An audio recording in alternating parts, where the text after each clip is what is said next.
Hello friends, welcome back to my YouTube channel. ಹೆಂಗಿದ್ದೀರಾ? ಎಲ್ಲ ಚೆನ್ನಾಗಿದ್ದೀರಾ ಅಂದ್ಕೊಂಡಿದ್ದೀನಿ. ಇವತ್ತು ನಾನು ಡೈಲಿ ವ್ಲಾಗ್ ಮಾಡ್ತಾ ಇದ್ದೀನಿ. ಇದು ಕನ್ನಡ ವ್ಲಾಗು. ಮನೇಲಿ ದಿನಕ್ಕೊಂದೊಂದು ಕ್ಲೀನಿಂಗ್ ಕೆಲಸ ಮಾಡಬೇಕಾದ್ರೆ ಈ ಕಿಚನಲ್ಲಿರೋ ಟಿ ವಿ ಟೇಬಲ್ನ ಕೂಡ ಅವಾಗವಾಗ ಕ್ಲೀನ್ ಮಾಡಬೇಕಾಗುತ್ತೆ. ಇದು ಬಂದು ನಾವು ಮದುವೆ ಆದ ಹೊಸರಲ್ಲಿ ಅತ್ತೆ ಮನೆಗೆ ಬಂದಾಗ ಫಸ್ಟ್ ತಗೊಂಡಿರೋ ಟಿ ವಿ ಟೇಬಲ್ ಇದು. ಫಸ್ಟ್ 21 ಇಂಚಸ್ ಟಿ ವಿ ಇತ್ತು ನನ್ನ ಹತ್ರ. ನಮ್ಮ ಅತ್ತೆ ಮನೇಲಿ 2 ಬೆಡ್ರೂಮ್ ಇತ್ತು. ನನ್ನ ತಂಗಿ ಒಂದು ರೂಮಲ್ಲಿ ಇದ್ಲು, ನಾನೊಂದು ರೂಮಲ್ಲಿ ಇದ್ದೆ. ಆಗ ಟಿ ವಿ ಟೇಬಲು ಚಿಕ್ಕ ರೂಮ್ ಇರೋದ್ರಿಂದ ಚಿಕ್ಕ ಟಿ ವಿ ತೊಗೊಂಡಿದ್ದೆ 21 ಇಂಚಸ್ಸು. ಆಗ ಈ ಟಿ ವಿ ಟೇಬಲ್ನ ಯೂಸ್ ಮಾಡ್ತಾ ಇದ್ದೆ. ಇದನ್ನು ಬಿಸಾಕೋಕ್ಕೆ ಮನಸ್ಸು ಬರಲ್ಲ, ಯಾಕಂದರೆ ಎಷ್ಟೋ ಸಾಮಾನುಗಳನ್ನೆಲ್ಲ ನಾನು ನಮ್ಮ ತಾಯಿ ಮನೆಗೆ, ನಮ್ಮ ಅಣ್ಣಂಗೆ, ಇಬ್ಬರು ಅಣ್ಣಂದ್ರಿಗೂ ಕೊಟ್ಬಿಟ್ಟೆ. ಆದರೆ ಈ ಟಿ ವಿ ಟೇಬಲ್ ಮಾತ್ರ ಕೊಡಲೇ ಇಲ್ಲ, ಯಾಕಂದರೆ ಫಸ್ಟ್ ತಗೊಂಡಿದ್ದು ಅದರಿಂದ ಸ್ವಲ್ಪ ಹಳೇದಾಗಿದ್ರೂ ಅದಕ್ಕೆ ಪೇಂಟ್ ಮಾಡಿ ಕ್ಲೀನ್ ಮಾಡಿ ಇಟ್ಕೋತಾ ಇದ್ದೀನಿ, ಗುಜರಿಗೆ ಹಾಕಬಾರ್ದು ಅಂತ. ಈಗ ಈ ರೀತಿ ಟೇಬಲ್ನ ಯಾರೂ ಯೂಸ್ ಮಾಡ್ತಾ ಇಲ್ಲ. ಈಗೆಲ್ಲ ವುಡ್ಡಂದು ಬಂದ್ಬಿಟ್ಟಿದೆ, ಹಾಗೆಯೇ ವಾಲ್ ಹ್ಯಾಂಗಿಂಗ್ ಥರ ಬಂದ್ಬಿಟ್ಟಿದೆ ಟಿ ವಿಸು. ಅದರಿಂದ ಇದು ಯಾವುದಕ್ಕಾರ ಯೂಸ್ ಮಾಡ್ಕೋಬೋದು, ಎಷ್ಟು ದಿನ ಯೂಸ್ ಆಗುತ್ತೋ ನೋಡೋದ ಅಂತ ಇಟ್ಕೊಂಡಿದ್ದೀನಿ. ಹಾಗೆಯೇ ಮಿಕ್ಸಿ ಜಾರ್ಗಳೆಲ್ಲ ಹೋಗ್ಬಿಟ್ಟಿರೋದನ್ನೆಲ್ಲ ಲಾಸ್ಟ್ ಟೈಮ್ ಕ್ಲೀನ್ ಮಾಡಿದಾಗಲೂ ತಗೊಂಡೋಗಿ ಹಾಕಬೇಕು ಅಂದ್ಕೊಂಡೆ, ಹಾಕೋಕ್ಕೆ ಆಗಲಿಲ್ಲ. ಪುನಃ ಕ್ಲೀನ್ ಮಾಡಿ ಇದರೊಳಗೆ ಇಟ್ಬಿಟ್ರೆ ಅದನ್ನು ತೆಗಿಬೇಕು ಅಂತಲೇ ಆಗಲ್ಲ. ಈಗ ಹಳೇದು ಎಲ್ಲ ತೆಗೆದು ಬಟ್ಟೆಗಳನ್ನ ಕ್ಲೀನ್ ಮಾಡಿ, ಈಗ ಕ್ಲೀನಾಗಿರೋ ಬಟ್ಟೆನ ಮ್ಯಾಚಿಂಗ್ ಸ್ಕ್ರೀನ್ಗೆ ಮ್ಯಾಚಿಂಗ್ ಆಗೋಂಗೆ ಹಾಕಿದ್ದೀನಿ. ಇದನ್ನೆಲ್ಲ ಕ್ಲೀನ್ ಮಾಡಿದಾಗ ಫುಲ್ಲು ನೋಡಿ, ಒಂದು 15 ದಿವಸಕ್ಕೆ ಕ್ಲೀನ್ ಮಾಡಿದ್ರೂ ಕೂಡ ಇದೇ ರೀತಿ ಕೊಳೆ ಆಗಿರುತ್ತೆ ಬಟ್ಟೆ. ಅದರಲ್ಲೂ ವೈಟ್ ಹಾಕಿದ್ದೆ ನಾನು, ವೈಟು ಫಸ್ಟು. ಅದರಿಂದ ಅದನ್ನು ತೆಗೆದ್ಬಿಟ್ಟು ವಾಷಿಂಗ್ ಹಾಕೋದು, ತುಂಬ ಕೊಳೆ ಆಗಿಬಿಟ್ರೆ ಕಷ್ಟ ಅಂದ್ಬಿಟ್ಟು ಈಗ ಚೇಂಜ್ ಮಾಡಿದ್ದೀನಿ ಫ್ರೆಂಡ್ಸ್. ಇದಾದಮೇಲೆ ಕಿಚನ್ ಕ್ಲೀನಿಂಗು, ಪಾತ್ರೆ ಎಲ್ಲ ಬೆಳಗಬೇಕು. ಸ್ವಲ್ಪ ಬೆಳಗ್ಗೆನೇ ಬೆಳಗಿದ್ದೆ ನಾನು. ಈಗ ಬಂದು ಟಿಫನ್ದು ಬಿದ್ದಿತ್ತು, ಆ ಪಾತ್ರೆನೆಲ್ಲ ಕ್ಲೀನ್ ಮಾಡಿಬಿಟ್ಟು ಹಾಗೆಯೇ ಕೌಂಟರ್ ಟಾಪು, ಸ್ಟೌವು ಇದನ್ನೆಲ್ಲ ಒರೆಸ್ಕೋತಾ ಇದ್ದೀನಿ. ಬೆಳಗ್ಗೆನೇ ನಾನು ನಾನ್ ವೆಜ್ಜು ಚಿಕನ್ ಫ್ರೈ ಮತ್ತು ರಸಮ್ ಮಾಡಿ ಇಟ್ಬಿಟ್ಟಿದ್ದೀನಿ. ರೈಸು ಕೂಡ ಇತ್ತು, ಸಾಲಿಲ್ಲ ಅಂದರೆ ಇನ್ನೊಂದು ಸ್ವಲ್ಪ ರೈಸ್ ಇಟ್ಕೊಳ್ಳೋದ ಅಂದ್ಬಿಟ್ಟು ಅಡುಗೆ ಕೆಲಸ ಎಲ್ಲ ಮುಗ್ದೋಗಿತ್ತು. ನನಗೆ ಹೆಂಗಾಗ್ಬಿಟ್ಟಿತ್ತು ಅಂದರೆ, ಈಗ ಒಂದು ಕೆಲಸ ಆದಮೇಲೆ ಒಂದು ಕೆಲಸ ಅಂದರೆ, ಈ ಕಂಪ್ಯೂಟ್ರಿಗೆ ನಾವು ಸೆಟ್ ಮಾಡಿ ಇಟ್ಬಿಡ್ತೀವಲ್ಲ, ಒಂದು ಪ್ರೋಗ್ರಾಮ್ ಆದಮೇಲೆ ಇನ್ನೊಂದು ಪ್ರೋಗ್ರಾಮು ಅಂತ, ಆ ರೀತಿ ಆಗ್ಬಿಟ್ಟಿತ್ತು ಬ್ರೈನ್ಗೆ. ನನಗೆ ಒಂದು ಕೆಲಸ ಆದಮೇಲೆ ಇನ್ನೊಂದು ಕೆಲಸ ಮಾಡ್ತಾ ಇರಬೇಕಾದ್ರೇ ನನಗೆ ಅದನ್ನು ಕ್ಲೀನ್ ಮಾಡಬೇಕಲ್ವ, ಅದಾದಮೇಲೆ ಇದನ್ನು ಕ್ಲೀನ್ ಮಾಡಬೇಕಲ್ವ ಅಂದ್ಬಿಟ್ಟು ಆಟೋಮೆಟಿಕ್ಕಾಗಿ ನನ್ನ ತಲೆಗೆ ಬಂದ್ಬಿಡುತ್ತೆ. ಆ ರೀತಿ ಆಗ್ಬಿಟ್ಟಿದೆ ನಾನು ಮನೇಲಿ ಇರೋದ್ರಿಂದ. ಇದಾದಮೇಲೆ ನಾನು ನೋಡಿ ಕಿಚನ್ ಯಾವ ರೀತಿ ಕ್ಲೀನಾಗಿದೆ ಅಂತ.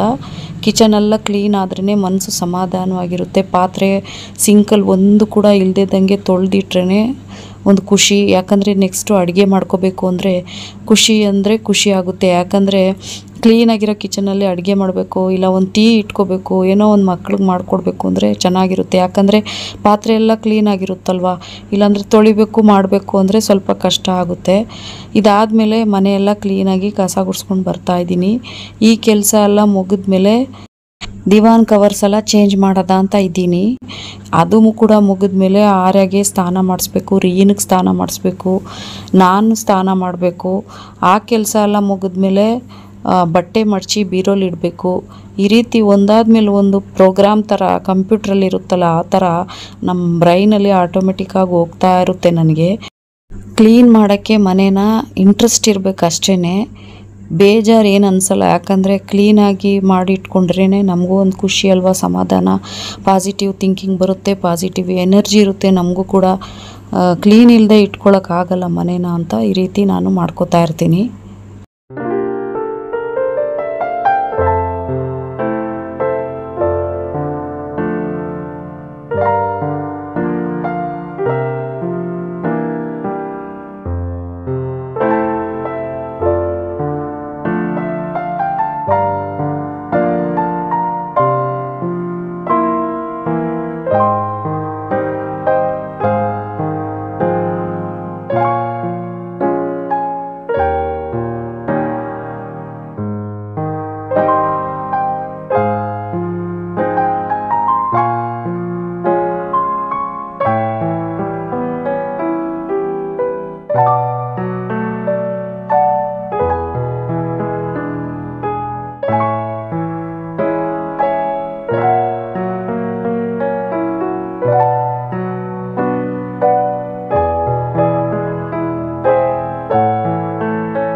ನಾವು ಮಾಡ್ತಾ ಇರಬೇಕಾದ್ರೆ ಕೆಲಸನ ಮಕ್ಕಳು ಕೂಡ ಎಷ್ಟು ಇನ್ಸ್ಪೈರ್ ಆಗ್ತಾರೆ ಅಂದರೆ ಅವ್ರಿಗೂ ಇಷ್ಟ ಆಗುತ್ತೆ.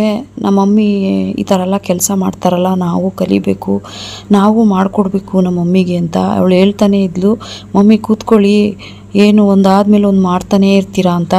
ಅದೇ ರೀತಿ ನಮ್ಮ ಯಜಮಾನ್ರು ಕೂಡ ಹೇಳ್ತಾ ಇರ್ತಾರೆ. ಅವರಿಲ್ಲ ಅಂದರೆ ನಮ್ಮ ರಿಯಾ ಸ್ಟಾರ್ಟ್ ಮಾಡಿಬಿಡ್ತಾಳೆ. ನಾನು ಹೇಳ್ತಾ ಇರ್ತೀನಿ, ನೀನು ನಿಮ್ಮ ಡ್ಯಾಡಿ ಥರನೇ ಮಾಡ್ತೀಯ ಒಂದೊಂದು ಅಂತ. ಈಗ ನೋಡಿ ಹೆಲ್ಪ್ ಮಾಡಿಕೊಡ್ತೀನಿ ಅಂದ್ಬಿಟ್ಟು ಅವಳು ಮಾಡಿಕೊಡ್ತಾ ಇದ್ದಾಳೆ. ಚಿಕ್ಕ ಚಿಕ್ಕ ಕೆಲಸಗಳು ಮಾಡೋದ್ರಿಂದ ಮಕ್ಕಳು ಮುಂದೆ ಬೆಳೀತಾ ಬೆಳೀತಾ ಅದೇ ರೀತಿ ಅವ್ರಿಗೂ ಮಾಡಬೇಕು ಅನಿಸುತ್ತೆ. ಹಾಗೆಯೇ ಮನೇನ ಕ್ಲೀನಾಗಿ ಇಟ್ಕೋಬೇಕು ನಾವು ಅನ್ನೋದು ಮನಸ್ಸಿಗೆ ಬರುತ್ತೆ. ತಾಯಿ ಏನು ಮಾಡ್ತಾರೋ ಅದನ್ನೇ ಮಕ್ಕಳು ಕಲಿಯೋದು. ನೋಡಿ, ನಾವು ಕ್ಲೀನ್ ಮಾಡೋದ್ರಿಂದ ರಿಯಾ ಬಂದು ಎಷ್ಟೋ ಕೆಲಸಗಳನ್ನ ಅವಳು ಕಲ್ತಿದ್ದಾಳೆ. ನನ್ನ ಥರನೇ ಕ್ಲೀನ್ ಮಾಡ್ತಾಳೆ. ನನಗೆ ಒಂದೊಂದು ಆಶ್ಚರ್ಯ ಆಗುತ್ತೆ.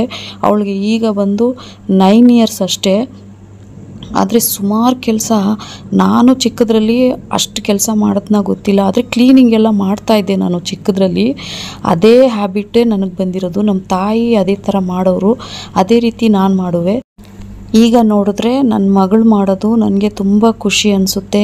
ಥ್ಯಾಂಕ್ ಯು ಜೀಸಸ್, ಇಂಥ ಮಕ್ಕಳು ನನಗೆ ಕೊಟ್ಟಿದ್ದಕ್ಕೆ. ತುಂಬ ವರ್ಷ ಕಳೆದು ಕೂಡ ಮಕ್ಕಳಿಲ್ಲದೆ ಇದ್ದಾಗ ಈ ರೀತಿ ನನಗೆ ಬ್ಲೆಸ್ಸಿಂಗ್ ಆಗಿ ನನಗೆ ಈ ಮಕ್ಕಳು ಕೊಟ್ಟಿರೋದು ತುಂಬ ಖುಷಿಯಾಗಿದೆ. ನಾನು ಥ್ಯಾಂಕ್ ಯು ಜೀಸಸ್ ಅಂತಲೇ ಹೇಳ್ತೀನಿ. ಅವ್ರಿಗೆ ಜೀಸಸ್ಗೆ ಎಷ್ಟು ಥ್ಯಾಂಕ್ ಯು ಹೇಳಿದ್ರೂ ಕಡಿಮೆನೇ. ನನಗೆ ಒಳ್ಳೆ ಹಸ್ಬೆಂಡು ಹಾಗೆಯೇ ಒಳ್ಳೆ ಮಕ್ಕಳನ್ನ ಕೊಟ್ಟಿದ್ದಾರೆ. ಎಲ್ಲರೂ ಅಷ್ಟೇ ನಮ್ಮೂರಲ್ಲಿ ಆಶ್ಚರ್ಯ ಪಡ್ತಾರೆ. ನಿನಗೆ ಇಷ್ಟು ವರ್ಷ ಮಕ್ಕಳಿಲ್ಲ ಅಂದರೂ ಒಂದು ಹೆಣ್ಮಗು ಒಂದು ಗಂಡು ಮಗು ಕರೆಕ್ಟಾಗಿ ಕೊಟ್ಟಿದ್ದಾರೆ ಫ್ಯಾಮಿಲಿಗೆ. ಆ ಭಗವಂತ ನೋಡು ಎಷ್ಟು ಬ್ಲೆಸ್ಸಿಂಗ್ ಇಟ್ಟಿದ್ದಾರೆ ನಿನ್ನ ಮೇಲೆ ಅಂತ ಹೇಳ್ತಾ ಇರ್ತಾರೆ. ಹೋದಾಗೆಲ್ಲ ಮೈಸೂರಿಗೆ ಈ ಥರ ಹೇಳ್ತಾ ಇರ್ತಾರೆ.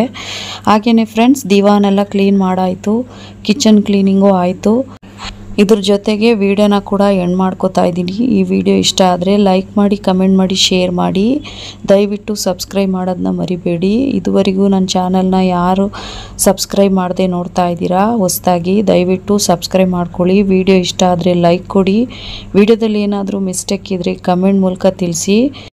ಯೂಟ್ಯೂಬಲ್ಲಿ ಮುಂದೆ ಹೋಗ್ಬೇಕಂದ್ರೆ ನಿಮ್ಮ ಪ್ರೋತ್ಸಾಹ ಸಹಕಾರ ತುಂಬ ಮುಖ್ಯ ನನಗೆ. ಒಬ್ಬರೊಬ್ಬರು ಸಬ್ಸ್ಕ್ರೈಬರ್ ಕೂಡ ತುಂಬ ಇಂಪಾರ್ಟೆಂಟು. ಇದುವರೆಗೂ ಮಾಡ್ಕೊಂಡಿರೋ ಸಬ್ಸ್ಕ್ರೈಬರ್ಸ್ ಎಲ್ಲರಿಗೂ thank you so much. Subscribe ಮಾಡದೇ ಇರೋರು ದಯವಿಟ್ಟು ಸಬ್ಸ್ಕ್ರೈಬ್ ಮಾಡ್ಕೊಂಡು ನೋಡಿ. ನೆಕ್ಸ್ಟ್ ವಿಡಿಯೋ ಮಾಡೋದಕ್ಕೆ ನನಗೆ ಮೋಟಿವೇಶನ್ ಸಿಕ್ದಂಗೆ ಆಗುತ್ತೆ.